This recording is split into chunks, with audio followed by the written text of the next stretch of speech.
I thought I was being helpful by suggesting to my boyfriend's sister ways she could start helping her parents, but now I've been banned from ever entering their home. So, I, 25F, have been in a relationship with my boyfriend, Jake, 25M, for about 2 years. He has 3 younger siblings, Mike, 23M, Alex, 21M, and Tina, 19F.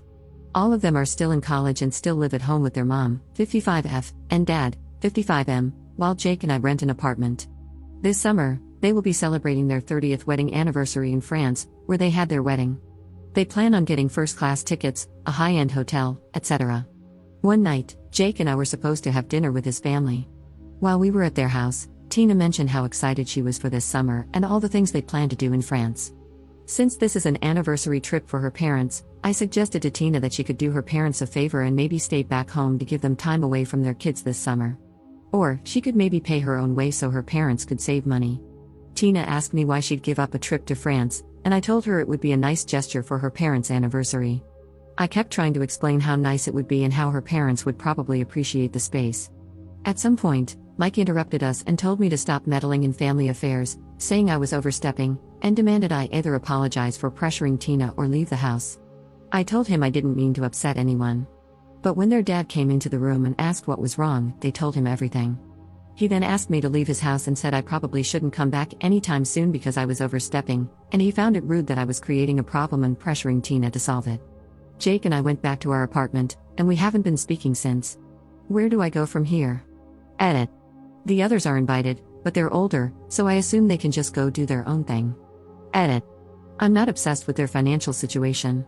I just think it's important that Tina starts making money on her own so she can value it more. She's used to getting her hair, nails, and sometimes makeup done and paid for, not to mention how many products she buys for her hair and sanitary needs. It'll hit her hard how much this stuff costs when she's older, so why not start learning that now? Update 2 days later. Last night, Jake and I had a long and serious talk about my comments at the dinner, along with some of my past remarks. He told me that, while in my family, refusing a free trip when invited may be seen as noble, in his family, refusing a free trip is seen as foolish. In my family, if someone offers to pay for you, you should always decline, no matter what. My parents made me work all throughout high school and always told me I'd have to get a scholarship to help pay for college because they weren't going to do it. It's also a courtesy in my family not to expect help with finances, no matter how tough things may get, to only eat one serving at dinner gatherings, to always pay your own way, and to freely voice our opinions, no matter what they are. Jake then discussed the trip to France. His mother has extended family who live there, so this won't be the first or last time they all visit. It will be the first time they explore the area where his parents got married.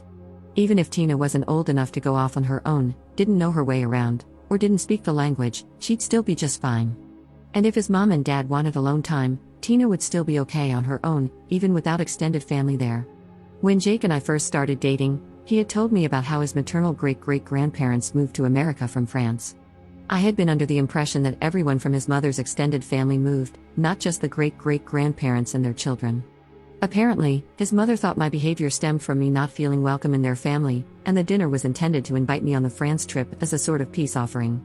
However, after his father caught me trying to sway Tina, he'd had enough and decided he couldn't tolerate me being around the rest of the family or in their home anymore, no matter what his wife said. This came as a shock to the family, as his dad doesn't speak much and is usually calm and composed. Jake also showed me photos from his parents' wedding. It looked like one of the most fairy tale-like weddings I'd ever seen. It was held at Chateau Calon, and he explained how they plan on renting the space again and flying all their extended family out to celebrate with them because they want to celebrate with everybody. They plan to take time for themselves later on in the summer. I also teared up listening to how his parents met.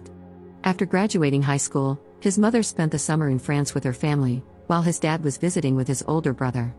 His dad had struggled with cancer nearly his entire life up to that point, and it was supposed to be his last trip because he was tired of fighting and ready to give up. One morning, while eating alone at a cafe, he saw her, the most beautiful girl he'd ever seen, spending her time helping her family with their restaurant, running it like it was the Navy. She wasn't afraid to call out customers when they were being unreasonable or downright rude, and she knew exactly what she wanted and how to get it. She was the complete opposite of him. They spent the day together, which inspired his father to continue his cancer treatment, accomplish his goals, and start taking life more seriously so he could be by her side for as long as she'd have him.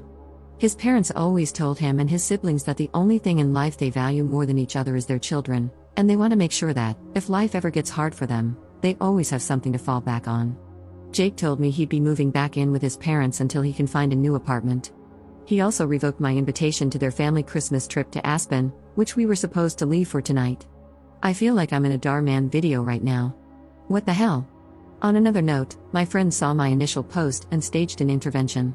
I will be attending therapy for the foreseeable future. May update once I unpack what's wrong with me.